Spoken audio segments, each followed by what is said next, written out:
All right, so starting off in the 2024 Lexus TX 350 Premium, I'm just going to give you my honest thoughts here after driving this thing for about a week now. First things first, it's pretty good. It's nice to drive. The power is coming from that turbocharged four-cylinder that's pretty ubiquitous at this point in a lot of Toyota and Lexus products. It was in the Tacoma that I just reviewed just last week. And overall, I like the engine. It does feel a little underpowered here in this application, in this fairly large 3-row SUV. And it's nice to drive. Like, you know, it's good. Like, the build quality feels pretty good. Like, everything is typical, like, Lexus quality as far as I found here. I still wonder about the screen. It is kind of big, and I wonder how much it'll cost to replace if it ever goes out. I do have some questions, though. I know, obviously, this is the Grand Highlander, and I've heard this this car, the TX, is described as a Grand Highlander with an MBA. And that's honestly just kind of how it feels.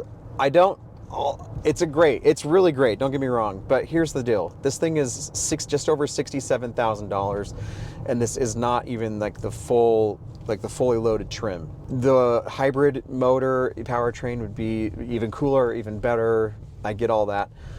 But for 67 grand, the rear seats are not heated and they're not ventilated, and which just feels kind of like a huge misfire.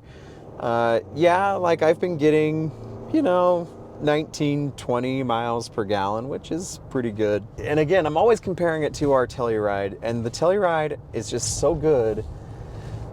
It may not get quite as good of gas mileage as this, but it's a naturally aspirated V6, and which is just gonna last. This you'd assume would last because it's Toyota and Lexus, but they're really not proven yet. It's a new engine, so we'll kind of wait and see.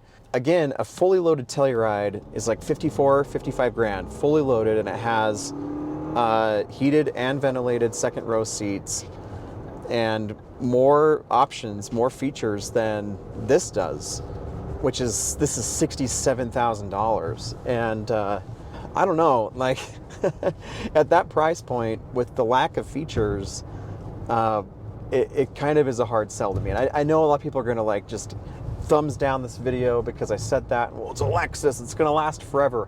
You don't know that. You don't know that. We assume so, but with the turbocharged four-cylinder that's new here, we hope it will, but time will tell. Yeah, everything else, the build quality and stuff is amazing. And it's a great place to be. It doesn't feel as roomy in the second or third row as our Telluride. I do think with the third row folded flat, there is more cargo space. There's way more of that. And I think there's more just like elbow and like there's more like upper body space in here than I think in our Telluride.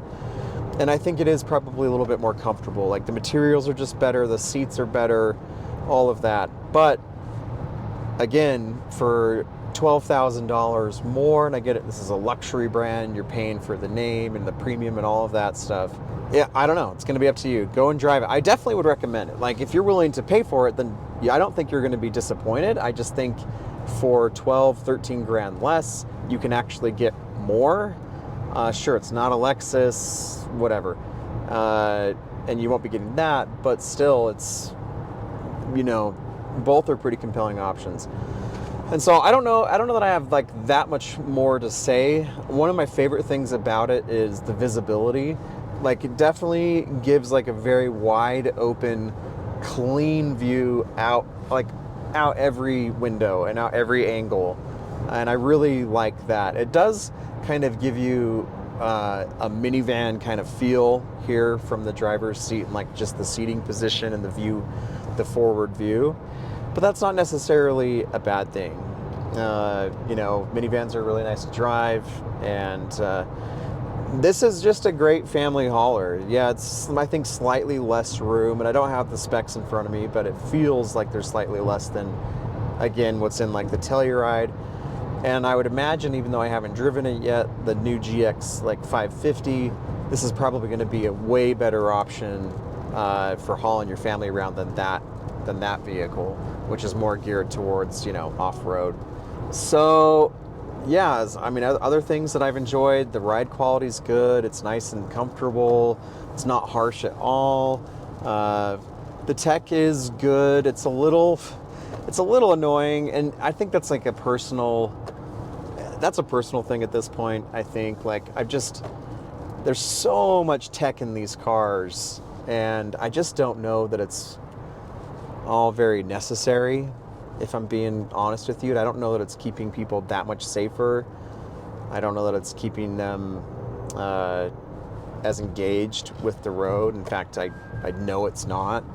And in fact, some of the tech is just kind of distracting. Not just here, but like in a lot of modern cars. Like, it's just the beeping in the screens and the touch sensitive buttons that you can only see what it's doing on the heads-up display. And then if you've got polarized glasses, you can't see what you're doing on the heads-up display, and it's just all kind of frustrating. And we're in a weird place. I'm just kind of like, I'm off the TX at this point, but we're kind of just in a weird place in the auto industry where there's so many amazing things in modern cars, but I just wonder if it's just too much.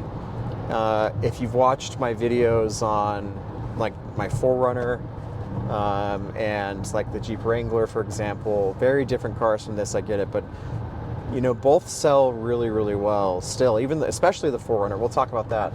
The 4Runner, it's old, it's ancient, but it still sells like crazy because it's simple and there's not a ton going on, and you know it's going to be reliable.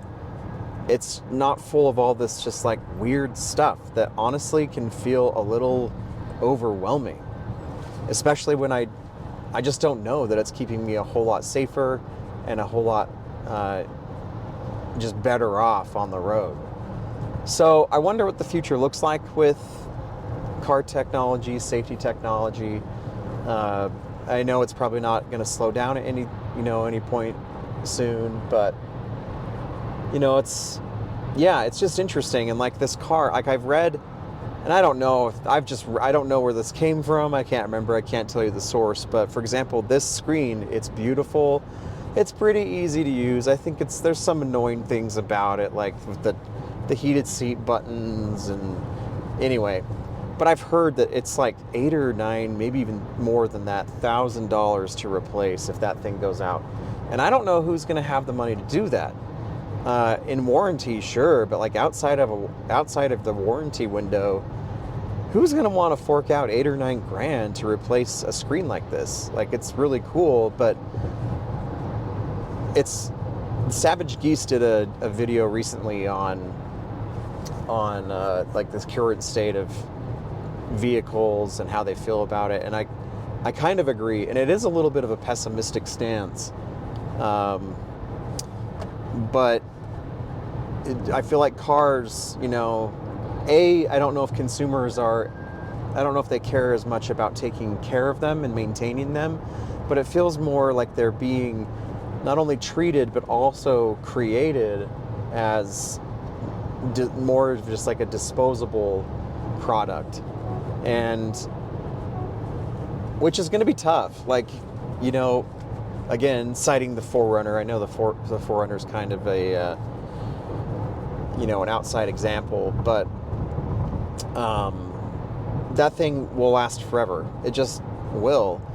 And this probably will last a long time too, but you're probably gonna have to put a lot more money into it and just hope that none of the sensors, none of like the screens and stuff like that break. And I do worry for people like me, or just like a regular person, on how much it will cost to replace that kind of stuff. Anyway, that's not about the TX at all. It's kind of just a side rant, but it'll be interesting to see what the future's like with the automobiles. But anyway, thanks for watching, guys. If you've picked up a TX, let us know. Let us know, like, why did you pick this over the Grand Highlander? You know, you can get a fully loaded Grand Highlander, which is almost as luxurious as this is, with the hybrid motor and everything, for a little bit less. And also, you know, would you consider something like the Kia Telluride? which again, the comments will say, well, the Tellurite's not reliable, blah, blah, blah. I just disagree. Like, it's a naturally aspirated V6 that's been around a while. We've had ours for several years. We've put a ton of miles on it, and we've had no problems at all.